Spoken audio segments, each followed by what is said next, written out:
World War II. A very dark time in our history. Many people lost everything because of one man's obsession and goal to rule as much as he could. In order to stop him, the Allies had to use vast resources, including metals, building materials, fuel, weapons. Almost all of our resources were nearly depleted entirely.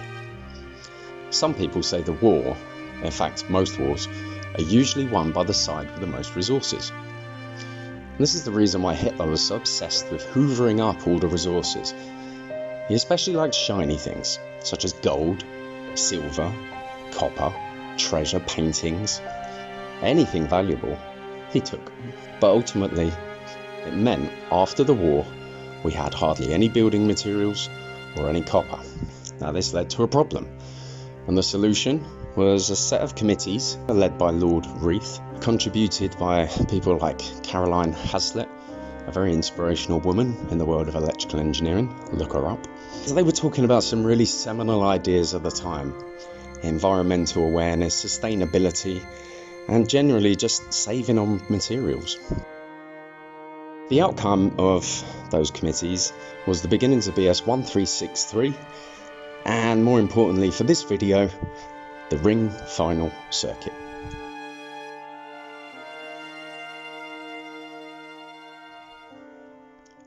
A ring final circuit is a circuit that begins at the consumer unit, serves all the points required, and then returns to the consumer unit. The return back to the consumer unit is the part that differs from a simple radial circuit. The benefits of a ring final circuit over radial is usually an extended volt drop range and an extended ZS ability if compared to a radial circuit of the same size cross-sectional area. Now ideally for a ring final circuit, the current should be the same in every part of that circuit. But the reality is, depending on where you plug in things in, the current is going to change on each leg, as we can see here. If I plug it in here, we can see that the current is evenly shared. If I plug it in here, it's loaded more one side, and if I plug it in here, it swaps over and now the loading is on the other leg. So calculating these perfectly is quite difficult because it's down to the user to share and spread that load, which is generally going to be impossible. But the regulations have helped us, and they've kind of given us a regulation shown now, which explains that we can use 2.5, 1.5 cable as long as the current carrying capacity on any part of that circuit is 20 amps. So what does that actually mean? So the only way to kind of show you that is to calculate this standard circuit. So that's what we're going to do, but I haven't got a studio space, so we need to go on location. And what better place than this? Yes, I bring you to the Home Guards gunning placement of Pulborough. Currently occupied by local drug users and drinkers, definitely seen better days, but it'll do for now, and it's a chance to use the drone, so enjoy my drone for a sec.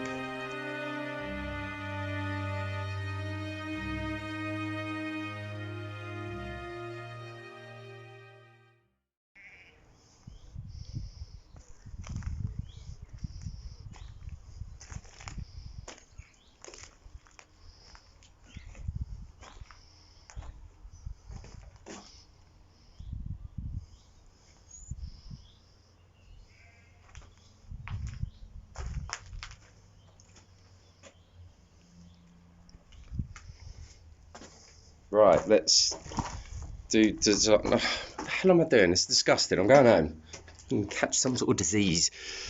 Okay, so I found this studio time, as I say. But look, we're still technically in war theme here. I've got an old signalling light and an old marching compass. Beautiful. This is my granddad's. Or he nicked it, I'm not sure. But I ended up with it. It's cool. So we're still technically in theme here. So this is what we're going to be looking at. standard circuits from the on-site guide. You can also get them in the design guide as well, but it's in section 7, final circuits. And it starts by saying this is designed for a nominal voltage of 230. If you have a different one, then you need to apply this. And then it starts with some conditions.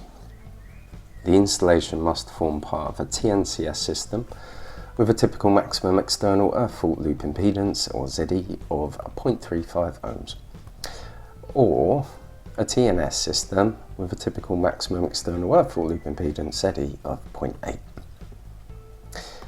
or a TT system with residual current devices installed as described in 3.6. Have a look at 3.6 another time. I'm going to focus on these two really. There's more to do with TT. The final circuit needs to be connected to a distribution board or consumer unit at the origin of the installation. The installation method, as listed in the columns of the standard circuits in here, must be complied with. The ambient temperature throughout the length of the circuit does not exceed 30 degrees centigrade. And the characteristics of the protective devices are in accordance with Appendix 3 of BS 7671. Conductors need to be copper, and for other than lighting circuits, the volt drop must not exceed 5%. And they continue. They've also assumed disconnection times of 0.4 for up to circuits going up to including 63 amps, and they've also applied Cmin.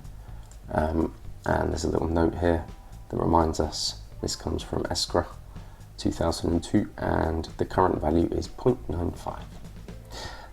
Then we have another table here, and this assumes loads for each of their designs.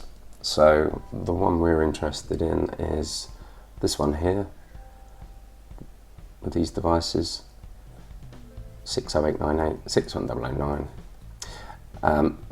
32 amp rating protected device for the ring final circuit, and the assumed load here is 26 amps. That'll be important later. And then if we spread it around, we got the actual tables.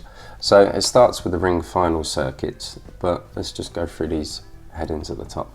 So you've got the rating of the protective device, the type of protective device, the cable size, and remember this is for thermoplastic insulated and sheathed flat cable, or twin and earth really. Then we've got the allowed installation methods as Appendix 4 of our regs. Then you've got the maximum lengths, and it's kind of split up a little bit. So you've got the different earthing arrangements here. So you've got TNS and then TNCS, and then you've got either with a 30 milliamp RCD or no RCD, with a 30 milliamp RCD or no RCD. And then it just tells you the maximum length. So for our classic kind of ring final circuit, 2.5, 1.5 on a 32 amp RCBO nowadays really, type B, the installation methods were allowed is 100, 102, type installation method A, and C, clip direct. Maximum length 106 with an RCD on a TNS, 96 meters, this is in meters below. And then there's a little note, ZS. This is meaning that it's kind of bound by the maximum fault loop impedance. Some notes at the back that I'll have a look at a sec. On a TNCS with an RCD, maximum length is the same, 106 meters. And no RCD, it's 106 meters. So we've got, because we've lost a bit on our ZE, you know, the constraint here is ZS.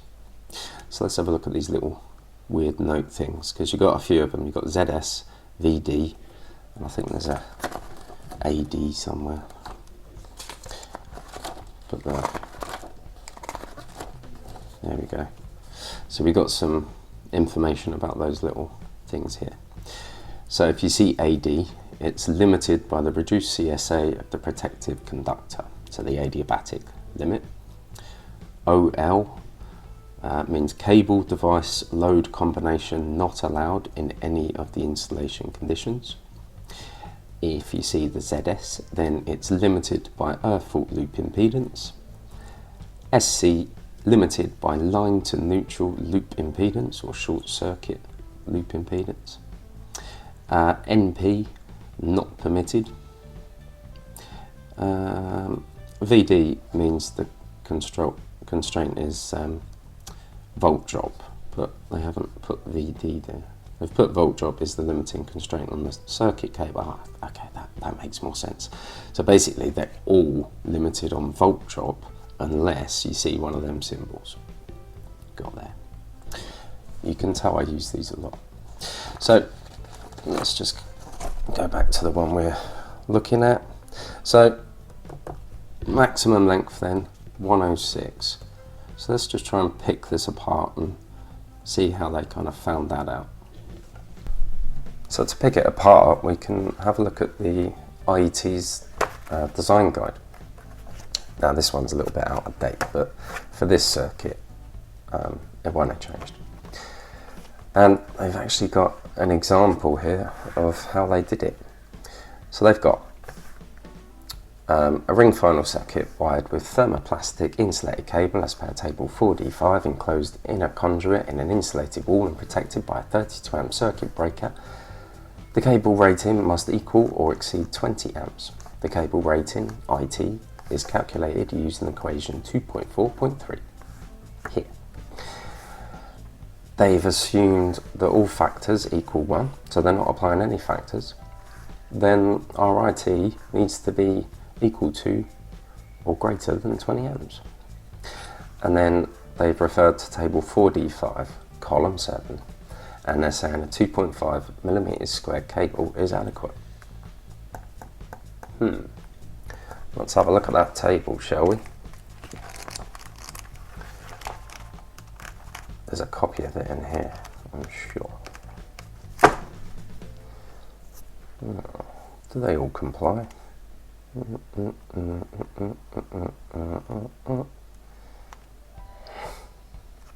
So, when we look down their methods, we can see that they're not all true, which is great because that's what it said in the standard circuit.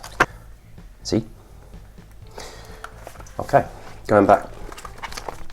So 2.5 it is then. How did they get that maximum length? That's the question. Now, for ring final circuits, the equation for maximum length of volt drop is this, and you can note that there's a CT value, because in them standard circuits it was ambient temperature assumed 30 degrees. So CT equation is here, but I'll show it better on the screen. And we've got some examples here of how they've calculated that load of 26 amps, which is important to understand, but it's not easy to understand. So what they're saying here in this example, which is quite helpful actually, basically they're saying it's easy to assume that your design current will be 32 amps. However, in a ring circuit, the current in the ring will not be the same all around the ring. If it's assumed to be 20 amps at the far end and an additional 12 amps is evenly distributed, the average current is 32 plus 20 divided by 2 to give us 26 amps. And if we just apply that without a CT factor, we'd get 98.3 meters.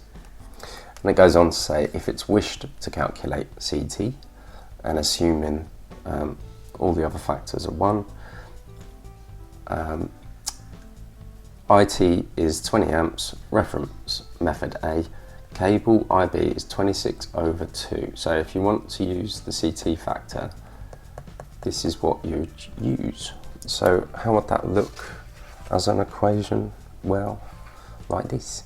So for us, we would have the equation, all the factors as 1, and it would be 13 amps as our IB, and that would be divided by the 20 amps. And that would give us 0.923. So then if we take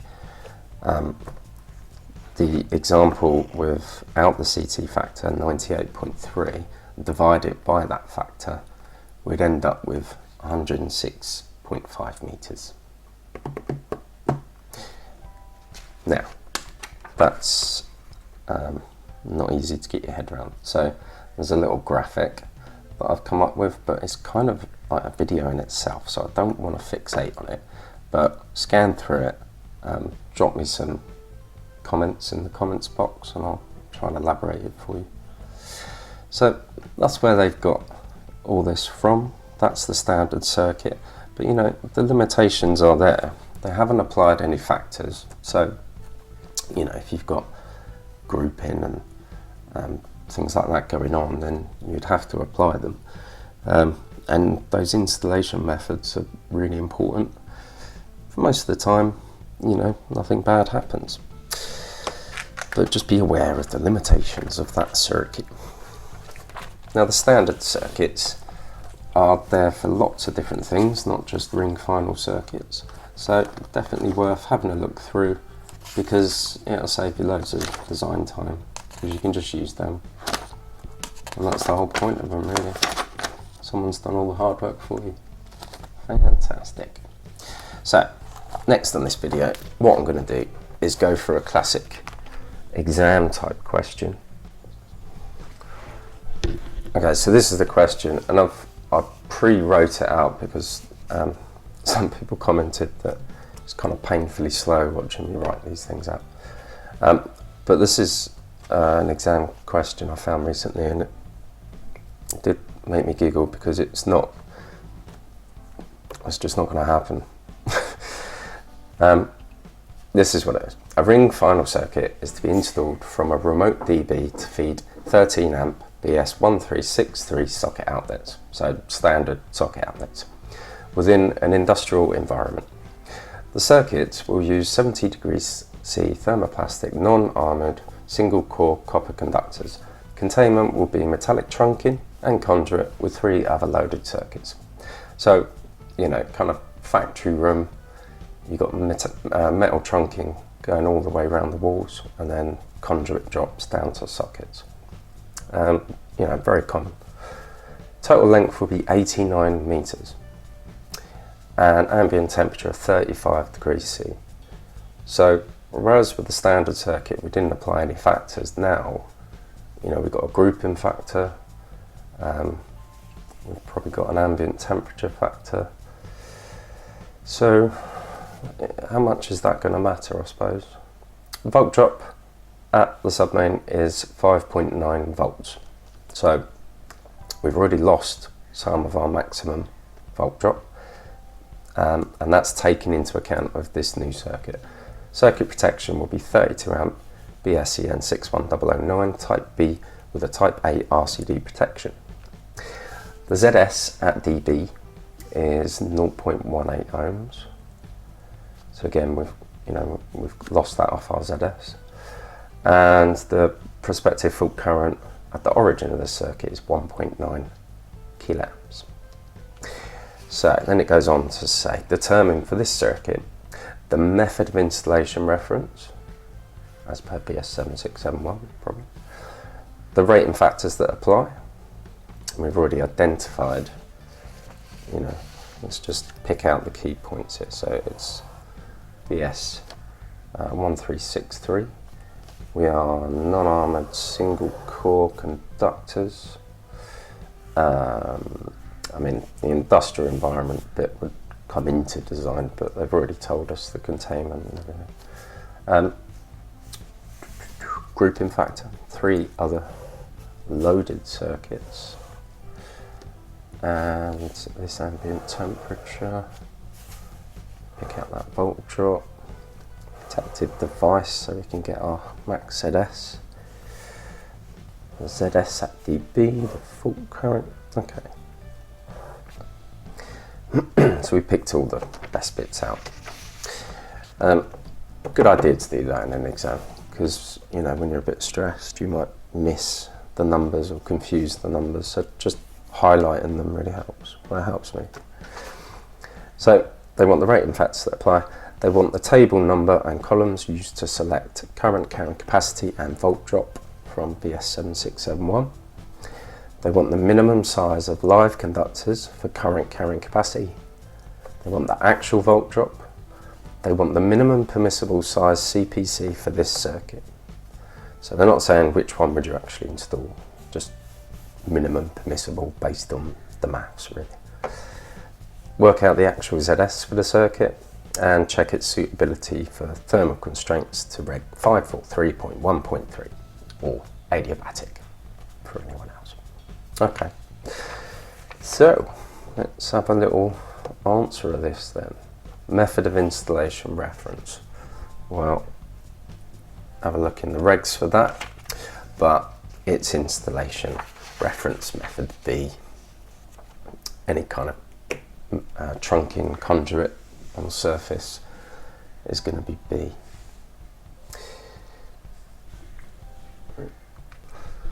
Okay,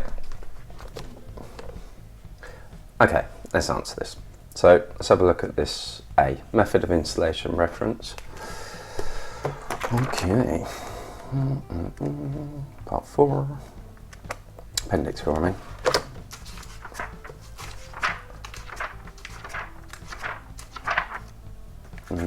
Here we are. It's going to be one of these.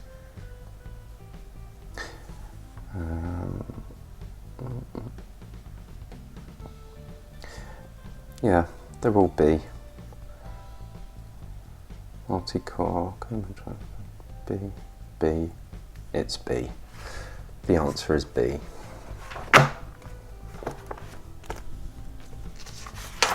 That's one I prepared earlier. And, more specifically, it's either number 4 or 6. Next. B. The rating factors that apply. Okay, back to here. Should have kept it on there really. So we had a grouping factor.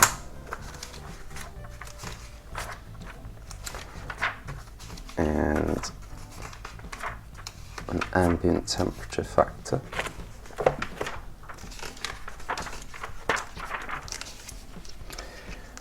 Let's do ambient temperature first, so 35 degrees, and it's 70 degree thermoplastic, 0.94.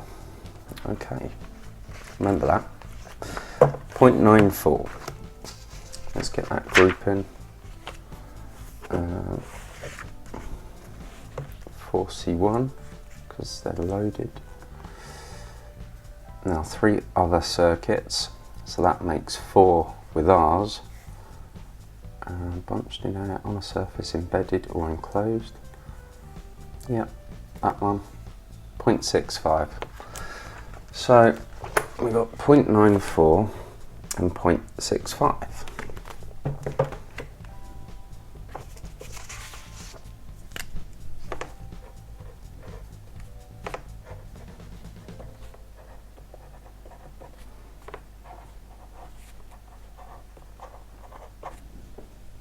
Done.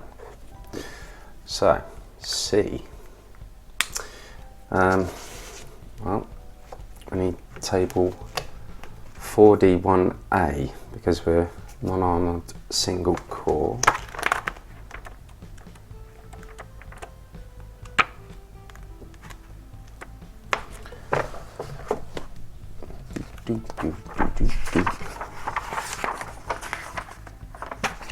here. Now which column? Reference method B, single phase, so column 4. That's answering the question. And millivolt per amp per meter, well, that'll be the next table, 4D 1B. And it's single phase A and B, so column 3. Okay, that answers that question. Put that down.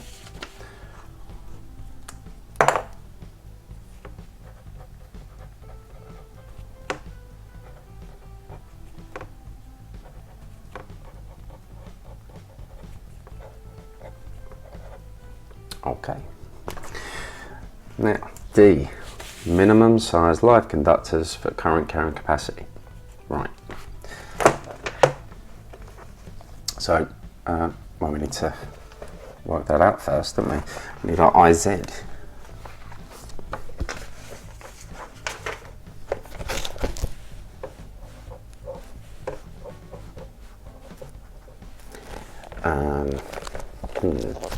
Design current, yeah, remember?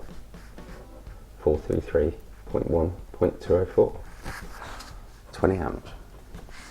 Divided by any factors that apply, which in this case is this. And that gives us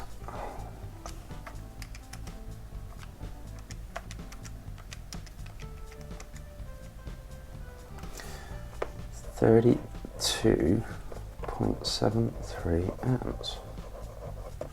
Okay. Back to 4D1A. Column 4. 32. Oh, that's annoying. We want 32.73. Now 4 mil, 32. But not 32.73. So we're going to have to go up to a 6 mil. Now, any actual sparkies out there will tell you that ain't going to happen. But, you know, an exam question. We're just answering the question.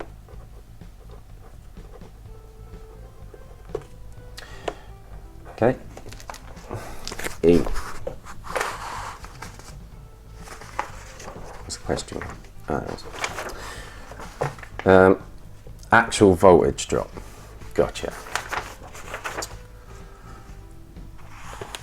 Well, equation for that. Now, remember it's a ring. We need to take that into account. Times the length.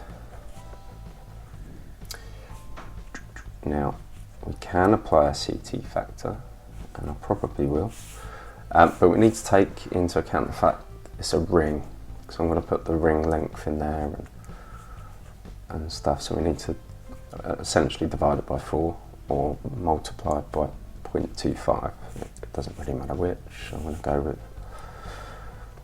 that.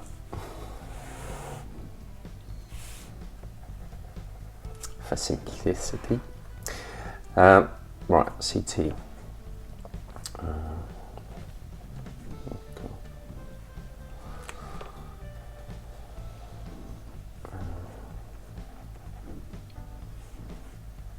It's going to be, so we've got factors this time rather than the standard circuit.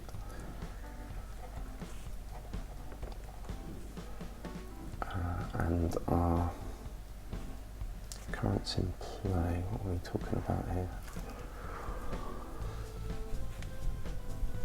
Design current is 20 amps and RIT was 41.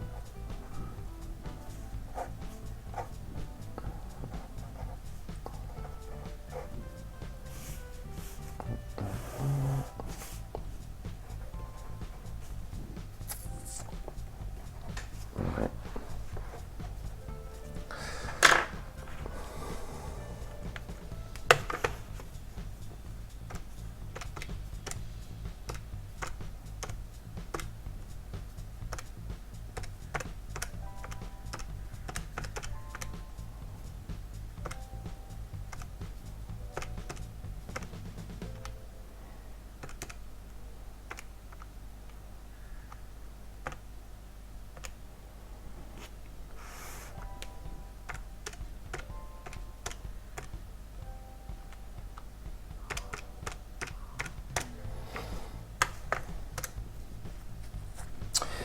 Okay, it's coming out at 0.9819, so 0.982. Right, now we can plug everything else in. We need to actually get that millivolt per amp per meter though, so let's have a look at that first.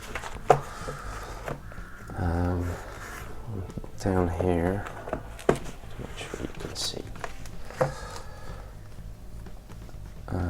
6 mil, 7.3 is our number.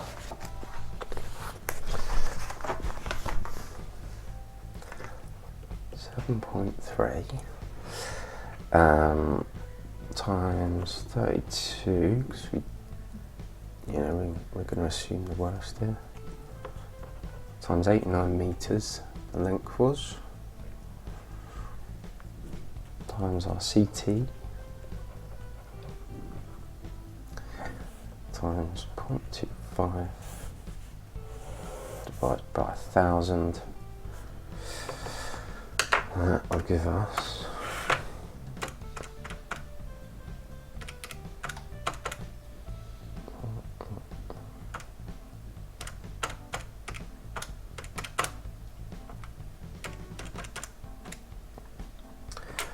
5.1 volts. Now, it did say earlier that we've already lost some volts.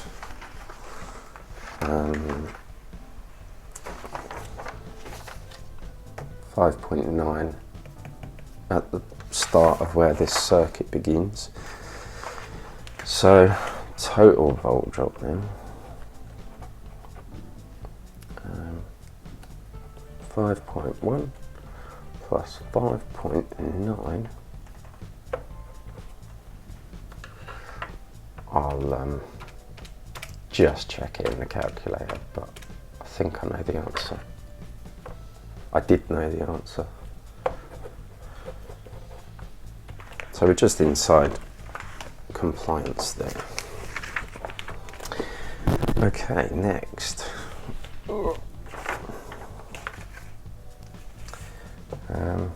So, done that, done that, done that, done. We're on to F. Minimum permissible size CPC for this circuit. Right. So where do we begin? Well, we know the protected device, and we've just worked out our live conductors. So we can get our maximum ZS, deduct our ZS at dB, deduct our R1, which we've just worked out, 6 mil, and that'll leave us with a maximum R2. So how do we do that? Okay.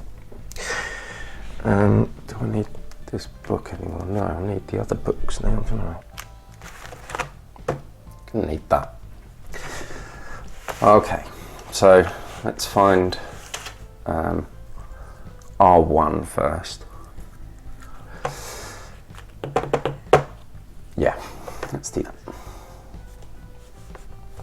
So our little R1, we can get I'm calling it CF, you know the temperature factor that you'd have to apply to get up to 70 degrees. Times length divided by 1,000. Which in our case would be 6 mil, 3.08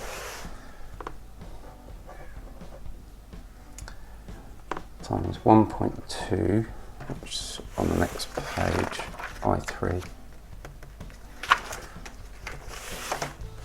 times our length,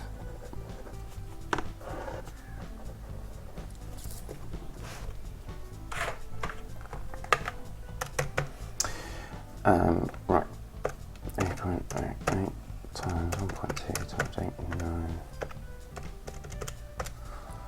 0.3289 or 0.33 ohms. Right. So that's our little r1. So what's our big R1? Well, we can get that simply by dividing that by 4 or times it by 0.25. So our big R1 would be 0.33 times 0.25, which is 0.0825 or 0.083 ohms. Okay, so that is our R1. Now, what's our maximum R2? Well, we've got a 32 amp type B, wasn't it? Was it? I need to check now. 32 amp. 32 amp, yes, type B. Okay.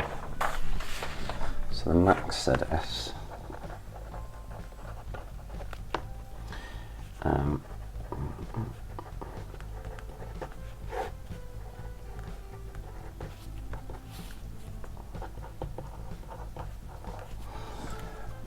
1.37. We need to deduct our ZS at dB.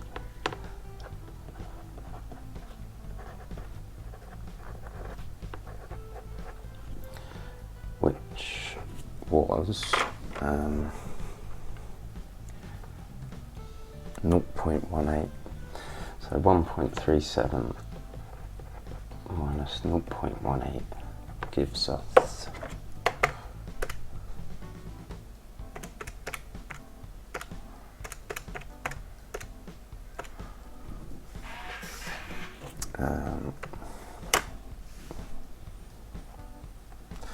0.19.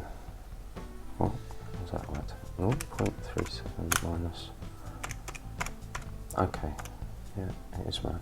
Just having a funny 5 minutes. Okay, and then we need to deduct our R1. So 19 minus our R1, big R1,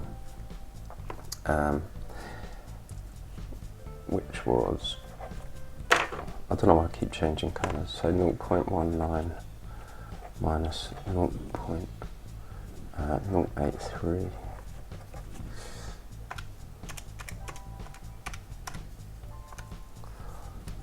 So 0.107 or 0.11 ohms. What is that? Well, that is our max R2. Right, that doesn't really help us in terms of cable size. So let's turn this into little r2, or max little r2, if you like. And, you know, max r2 is found by getting your little r2 divided by 4. So therefore, max r2 times 4 will give us our maximum r little r2. Does that make sense? Let me just write that out. For R1 max would be our max, max R2, Craig, max R2 times 4, yes, that's what I meant to say. In our case, that would be 0.11 times 4. Why do I keep changing pens? 4.44 ohms. So that's our maximum little r2. Well, so if that's what we got, that's what we got. Now we've got to get a cable size out of this. So going back to what we had for R1, same kind of rules apply really. Up little r2 would be milliohm per meter times centimetre times length over 1,000. Therefore, if we want to actually get a cable size, we need this, our max milliohm per meter, which would be rearranged like so. So, yeah, max little r2 times 1,000 divided by our temperature factor and our length. So in our case, that would be 4.44 times 1,000 divided by 1.2 times 89, which is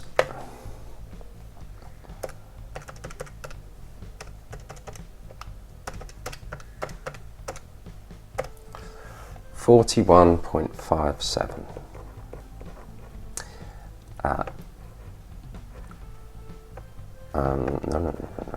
no, milliohms per meter. Okay, so the maximum it can be, oh wow, basically any of them really. So 1 mil. So we would choose 1 millimeters squared based on that information. Let's just check the question. We actually answered the question. Minimum permissible size, CPC for this circuit. Yep, the answer is 1 mil. Actual ZS for this circuit. Next. Okay.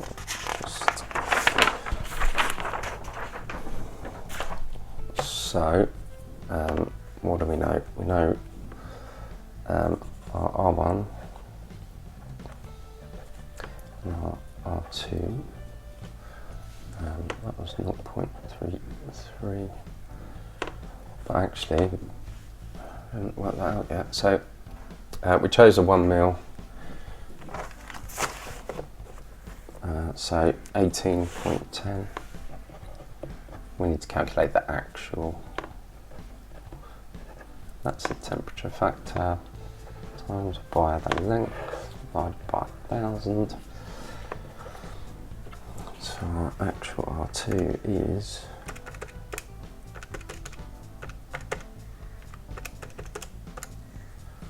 1.93 ohms. Okay, so calculate your R1, R2. It's your little r1 plus your little r2 over 4. You know that from testing, no doubt. So in our case, that's 0.33 plus 1.93 over 4 would give us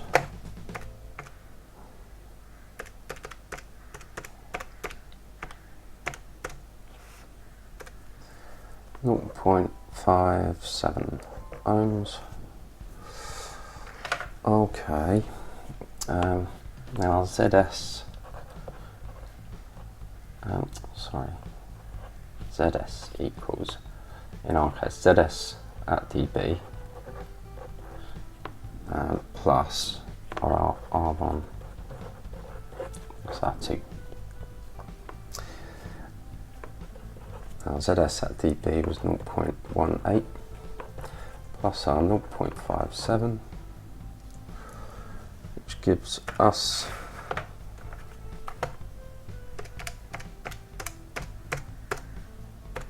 0.75, and our max ZS was 1.37. So ours is less than that. All okay. Cool.